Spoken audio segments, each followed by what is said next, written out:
Type of DC motor. DC motor നിങ്ങൾ DC generator പഠിച്ചിട്ടുണ്ടാവും. DC generator തന്നെയാണ് DC മോട്ടോറും. കാര്യമായ ഒരു വ്യത്യാസവും ഇല്ല.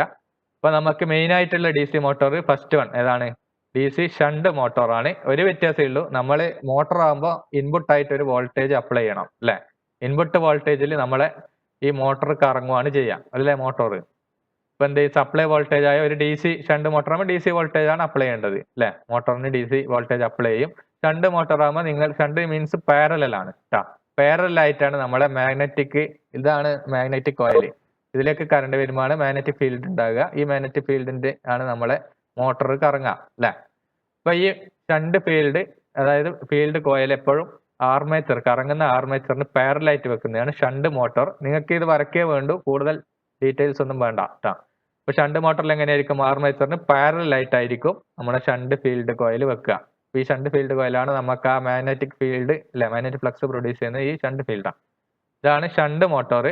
DC സീരീസ് മോട്ടോർ ആണെങ്കിലോ നമ്മളെ ഇലക്ട്രോ മാഗ്നറ്റിക് കോയിൽ ഇല്ലേ, ആർമേച്ചറിന് സീരീസ് ആയിട്ടാണ് ഫിക്സ് ചെയ്യുക. പിന്നെ നമ്മളിവിടെ സപ്ലൈ വോൾട്ടേജ് അപ്ലൈ ചെയ്യും. അപ്പോൾ ഒരേ കറണ്ട് ആർമേച്ചറിലേക്ക് പോകുന്ന അതേ കറണ്ട് തന്നെയാണ് സീരീസ് ഈ ഫീൽഡിലും ഉള്ളത് അല്ലെ? സീരീസിൽ ഫീൽഡ് കോയിലും ഒരേ കറണ്ട്, ആർമേച്ചർ പോകുന്ന അതേ കറണ്ട് തന്നെയാണ് സീരീസ് ഫീൽഡിൽ ഉള്ളത് അല്ലെ? കറണ്ട് ഇങ്ങനെയല്ലേ പോവുക, പോസിറ്റീവ് ടു നെഗറ്റീവ്. ഒരേ ഈ ഫീൽഡ് പോകുന്ന അതേ കറണ്ട് തന്നെയാണ് നമ്മൾ ആർമേച്ചറിലേക്ക് പോകുന്നത്.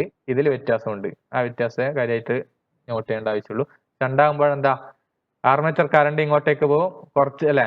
ടോട്ടൽ സപ്ലൈ വോൾട്ടേജിൽ നിന്ന് കുറച്ച് കറണ്ട് ഫീൽഡിലേക്കും പോകും. ഇതുപോലെ പോകും, ഇങ്ങനെ സ്പ്ലിറ്റ് ആയിട്ട് പോകും. ആ ഒരു വ്യത്യാസം ഇതിൽ ഷണ്ടും DC സീരീസ് മോട്ടോറിലും ഉള്ളൂ, വ്യത്യാസമുള്ളൂ. ഇപ്പൊ കൂടുതൽ കറണ്ട് ആയിരിക്കാം കിട്ടുന്നത്? സീരീസ് മോട്ടോറിലല്ലേ? ആ ഒരു കാര്യം നിങ്ങൾ ആലോചിക്കുക. കൂടുതൽ കറണ്ട് കിട്ടുന്നത് സീരീസ് മോട്ടോറിലാണ്. അപ്പൊ കറണ്ട് കൂടുതൽ കിട്ടുമ്പോൾ ടോർക്ക് അല്ലെ? ടോർക്ക് ഇങ്ങനെയല്ല, ഞാൻ നേരത്തെ പറഞ്ഞ ആ കാര്യമാണ് നിങ്ങൾ ഇത് മെയിൻ ആയിട്ട് ഒന്ന് നോട്ട് ചെയ്യേണ്ടത്. ടോർക്ക് ഇക്വേഷൻ നമുക്ക് ഇത് മാത്രം പഠിക്കാം. Torque is proportional to magnetic ഫ്ലക്സും കറണ്ടും.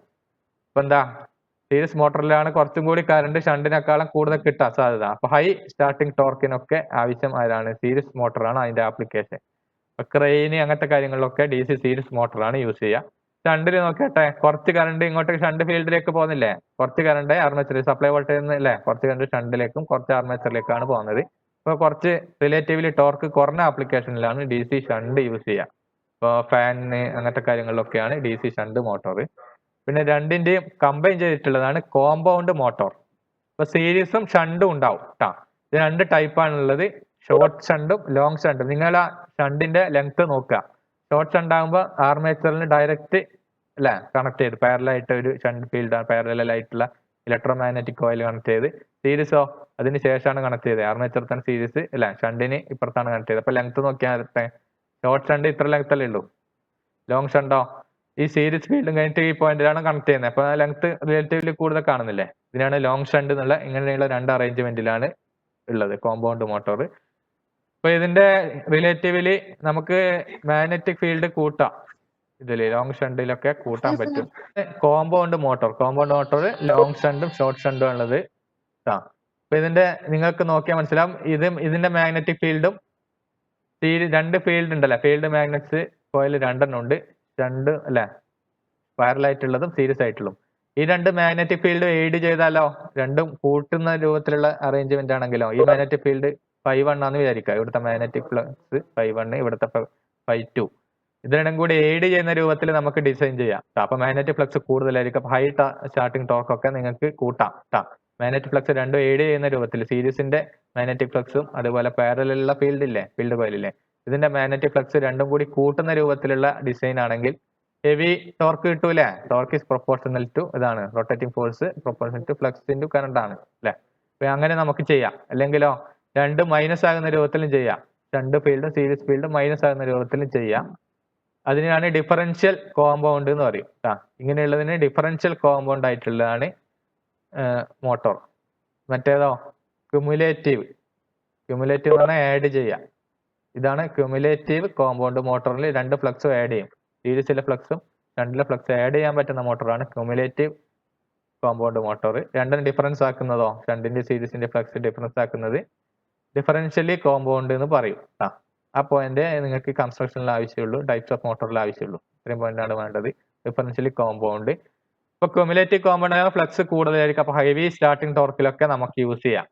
ക്യുമുലേറ്റീവ് കോമ്പൗണ്ട് മോട്ടോർ അല്ലെ, ഫ്ലക്സ് കൂടുതലായതുകൊണ്ട് ഹെവി സ്റ്റാർട്ടിംഗ് ടോർക്കിന് യൂസ് ചെയ്യാം. അങ്ങനത്തെ കാര്യങ്ങൾക്കൊക്കെ നമുക്ക് യൂസ് ചെയ്യാൻ പറ്റും. പിന്നെ കോൺസ്റ്റന്റ് സ്പീഡ് വേണ്ട ആവശ്യങ്ങൾക്ക് അങ്ങനെയൊക്കെയാണ് ഈ കോമ്പൗണ്ട് മോട്ടോർസ് യൂസ് ചെയ്യുന്നത്.